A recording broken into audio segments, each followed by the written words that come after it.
Iti-testing natin yung laptop natin. Ganito kalaki laptop natin. Ayan. Diba? Ganyan siya kalaki mo na. Testing natin dito sa laptop bag na to kung kakasya. Ayan. So, testing natin. So, kasyang-kasya siya guys. 14 inch ata itong laptop ko o 15. Makapal pa to kasi mayroon siyang cover. So, saktong-sakto lang siya ang ating laptop na 14 inch na laptop.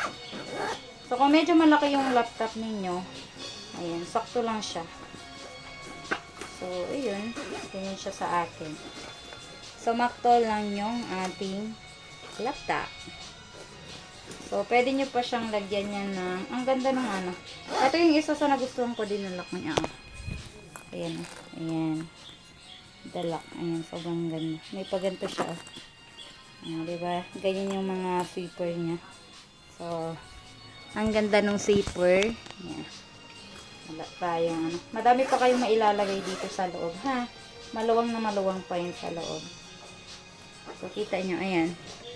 Maluwang pa siya. Kasya pa yung mga notebook dyan. Ayan. Try natin lagyan ng laman. Itong mga damit muna. Ito muna mga damit. Ayan. Para makita nyo gano'n siya kaluwang. Ay, lagay ko muna itong mga salamin.